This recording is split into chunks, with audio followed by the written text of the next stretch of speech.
Friends, मैं अभिषेक आपके सामने उपस्थित हूं। आज का topic quadratic equations for 10th class लेकर, जिसकी हम आज एक्सरसाइज 4.4 डिस्कस करेंगे। हम इसमें आज नेचर ऑफ रूट्स के बारे में डिस्कस करेंगे। नेचर ऑफ रूट्स के बारे में हमने कंप्लीटिंग स्क्वायर मेथड, जो कि लास्ट वीडियो थी, वहां पर डिस्कस किया था। हमने वहां पर क्वाड्रेटिक फॉर्मूला डिराइव किया था। क्वाड्रेटिक फॉर्मूला रूट्स फाइंड करने के लिए x is equal to minus B plus minus under the root B square minus 4ac by 2a। B square minus 4ac पे ये काफी कुछ डिपेंडेंट है। कारण क्यों? अगर ये निगेटिव हो जाता है, पॉजिटिव हो जाता है, जीरो हो जाता है, तो उसकी वैल्यूज इन्फ्लुएंस करती हैं एक्स रूट्स को। हमने बी स्क्वायर माइनस 4ac को नाम दिया था डी, कैपिटल डी, डिस्क्रिमिनेंट। अब कैपिटल डी के लिए हमारे पास जो केसेस पॉसिबल हैं वो लास्ट वीडियो में डिस्कस किए गए थे। मैं उनको शॉर्ट फॉर्म में कंक्लूड कर देता हूं। If D is equal to 0 then roots x is equal to minus plus minus under the root 0। Under the root 0 होता है, तो रूट्स निकालने के लिए माइनस बी में ना ही तो कुछ ऐड हुआ माइनस, ना ही तो कुछ माइनस हुआ। इसका मतलब both roots will be minus का b by 2a। That is roots are equal. Roots equal कब? जब d इक्वल टू 0 हो। सेकंड केस, d अगर ग्रेटर देन 0 है। ग्रेटर देन 0 के लिए भी मेरे पास दो पॉसिबिलिटीज हैं। वन परफेक्ट स्क्वायर हो, अदर नॉन परफेक्ट स्क्वायर हो। अगर परफेक्ट स्क्वायर है then root D is a rational number. Root D rational कैसे आता है? मान लीजिए परफेक्ट स्क्वायर में अगर मेरे पास डी होता है रूट 16, तो उसकी वैल्यू आती है 4। ये एक रेशनल नंबर है। That is D is a under the root D is a rational number. तो जो रूट्स आएंगे minus B rational number, plus minus under the root D rational number. Rational number में rational number add करने से या subtract करने से वो रेशनल ही रहता है। Divided by 2a rational number. That is as a whole root will be rational number. तो दोनों के दोनों रूट्स कैसे होंगे? Rational number. Third condition, D greater than 0 जरूर है, पर नॉन परफेक्ट स्क्वायर है।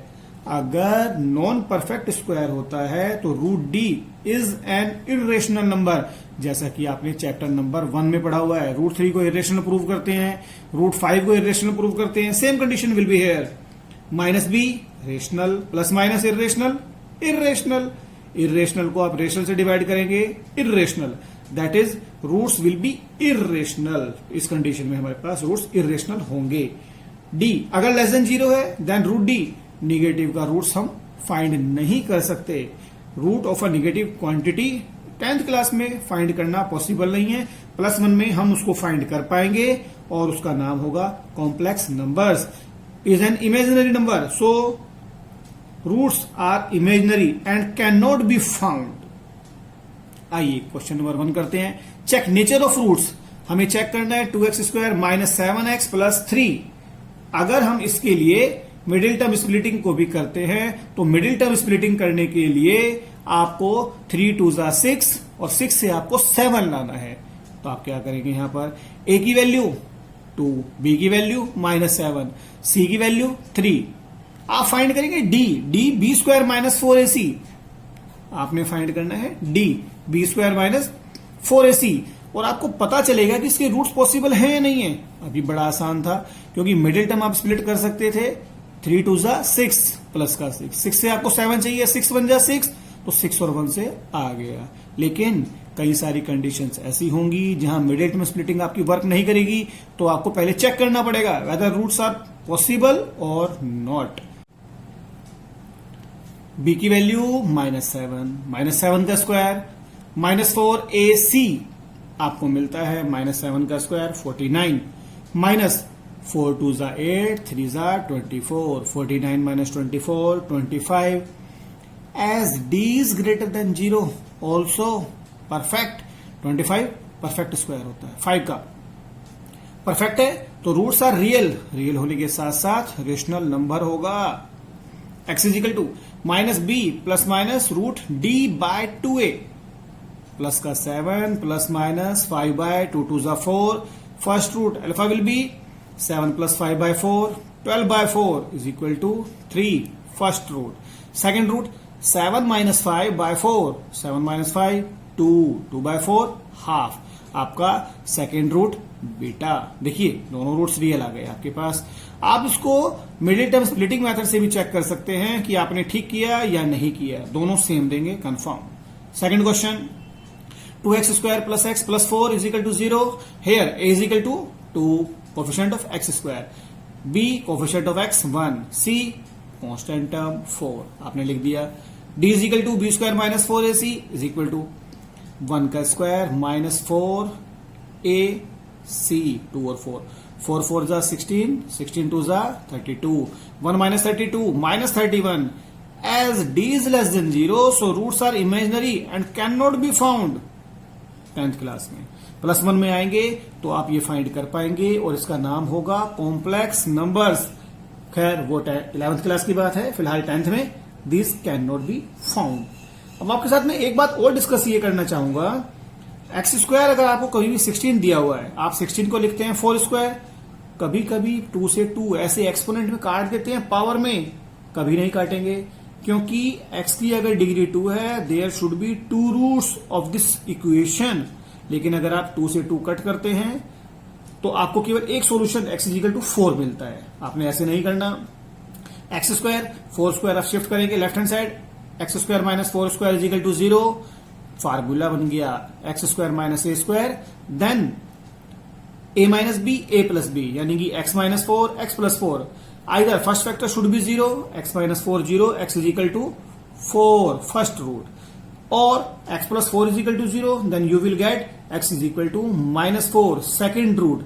इन short you always can write if X square minus A square is equal to 0 या X square is equal to A square, कभी भी किसी का square आपके पास हो, then you can directly write x is equal to plus minus a।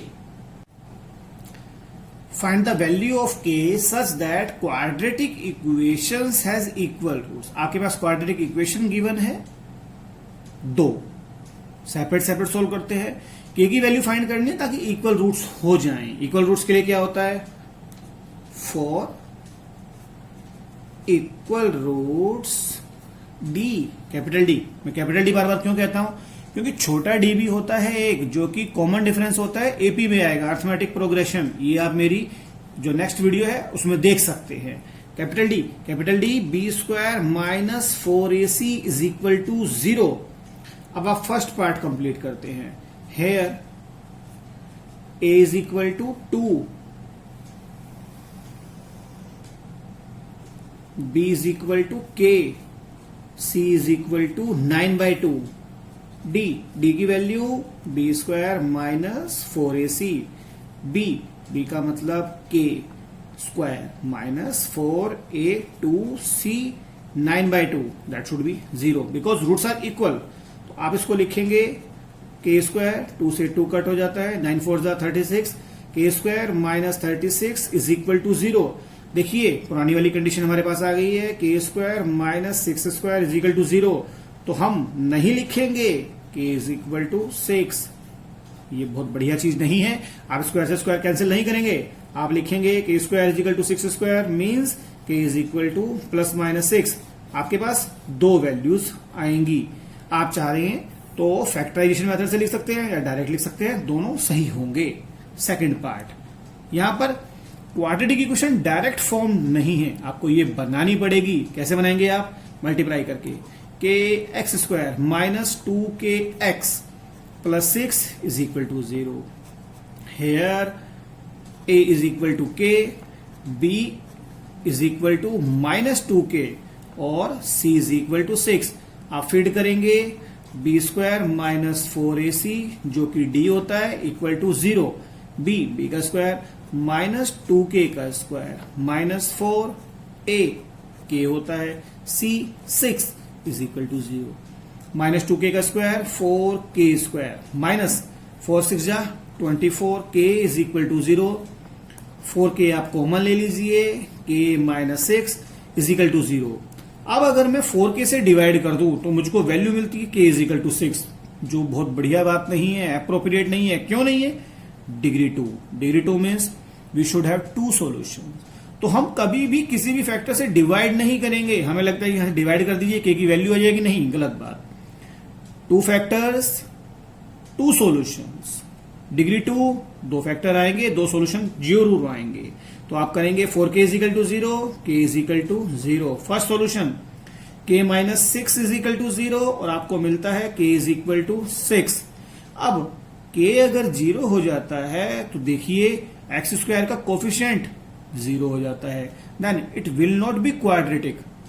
k 0 होते ही x का कोफिशिएंट भी 0 हो जा रहा है, ये तो सिर्फ 6 इजिकल टू 0 बच रही है, तो पॉसिबल नहीं है। इसलिए आप इसको करेंगे नेग्लेक्ट और आपके पास जो आंसर आएगा k इज इक्वल टू 6 आएगा। आगे प्रोसीड करते हैं। अब हमारे पास एक क्वेश्चन है, is it possible to design a park of perimeter 80 metre, जिसका पेरीमीटर माने सम ऑफ ऑल 4 साइड्स। मान लीजिए इसकी लेंथ x है, ब्रेड्थ y है, तो आपको मिलेगा twice of x plus Y is equal to 80। Twice length है, ट्वाइस ब्रेड्थ है, सारों का सम 80। तो आपको मिलता है x plus Y is equal to 40 और y मिलता है आपको 40 माइनस x। ये सिर्फ अपने लिए हमने एक छोटी सी कैलकुलेशन करके रखी है, बाद में यूज करेंगे। तो क्या हमारे लिए कोई ऐसी रेक्टेंगल पॉसिबल है जिसका पेरीमीटर तो 80 हो जाए और एरिया भी साथ साथ 400 मीटर स्क्वायर हो जाए? अगर पॉसिबल है तो उसकी डायमेंशन फाइंड करिए। ये प्रैक्टिकल यूज के लिए है। देखते हैं solution. Let length of rectangle is equal to x metre, तब उसकी ब्रेड्थ कितनी हो जाएगी? यूजिंग पेरीमीटर ब्रेड्थ y आई थी, हम डायरेक्टली उसको लिख सकते हैं 40 माइनस एक्स। हमको ये रफ वर्क में करके देख लेना चाहिए, तभी हम एज्यूम कर पाएंगे। अदरवाइज कंडीशन डायरेक्टली हमको ब्रेड्थ के बारे में नहीं बता रही है, हमको ऐसे मानना पड़ेगा। तो एरिया कितना होता है? Length into breadth. एरिया हमको गिवन है 400 और लेंथ हमको x, breadth 40 minus X. Multiply कर दीजिए आप, 400 is equal to 40x minus X square. Condition मिलती है, शिफ्ट कर दीजिए, X square minus 40x plus 400 is equal to 0। ये 20 का स्क्वायर लग रहा है, 2 2 सा 20 इंटू एक्स, ये 2a बन रहा है। तो ये तो डायरेक्ट फार्मूला फॉर्म हो गया, X square minus twice of a x b 20 plus 20 square is equal to 0। a square plus b square minus 2ab। तो ये फार्मूला बनता है आपका x minus 20 whole square is equal to 0। यानी कि आपकी जो लेंथ आएगी x is equal to 20। Length कितनी आ गई? 20। यहां से आपकी ब्रेड्थ भी 40 माइनस एक्स, 40 माइनस 20 20। तो लेंथ ब्रेड्थ आपके पास आ गई, दोनों इक्वल आई हैं। इट इज अ स्क्वायर, पर स्क्वायर भी तो रेक्टेंगल होता है, तो पॉसिबल है। यस, पॉसिबल, कंफर्म हो गया। अब मैं इसी तरह का आपको एक क्वेश्चन और करवा रहा हूं, जिसके लिए मैंने आपको कहा था कि मैं चेक करके बताऊंगा डी से कि कंडीशन पॉसिबल है या नहीं है, वेदर इट इज फिजिबल और नॉट। अब की बार मैंने इसी क्वेश्चन में पेरीमीटर तो ले लिया है 20 और एरिया 400 ही रखा। तो देखिए बिल्कुल इसी क्वेश्चन की तरह से लेंथ x, ब्रेड्थ कितनी आने वाली है चेक कर लेते हैं। Twice of x plus Y is equal to perimeter कितना है 20। तो आप लिखेंगे x plus Y is equal to 10 and y is equal to 10 minus x। तो ब्रेड्थ आपको मिलती है 10 माइनस एक्स और area 400 is equal to X into 10 minus X. Multiply कर दीजिए, फिर शिफ्ट कर देंगे, 400 is equal to 10x minus X square. Right hand side ले आइए, X square minus 10x plus 400 is equal to 0। अब 400 प्लस का 1 मल्टीप्लाई किया, प्लस का 400 के फैक्टर्स को ऐड करके हमें 10 लाना है। ये काम मिडिल टर्म स्प्लिटिंग में नहीं हो पा रहा, आसान नहीं लग रहा, मैं ढूंढ नहीं पा रहा। तो क्या किया जाए, पहले चेक कर लेते हैं डी से। डी हमें कंफर्म कर देगा वेदर इट इज पॉसिबल और नॉट। तो यहां पर हमारे पास ए की जो वैल्यू है 1 है, बी की जो वैल्यू है -10 है और सी की जो वैल्यू है 400 है। आप चेक करेंगे D is equal to B square -4ac, वो कितनी होगी, बी का स्क्वायर -10 का स्क्वायर -4, a1 है, c 400, तो आपको मिलता है -10 का स्क्वायर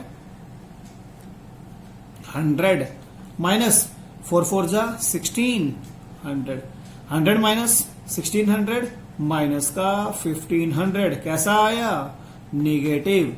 जब आपके पास डी नेगेटिव आ गया तो इसका मतलब ये कंडीशन नॉट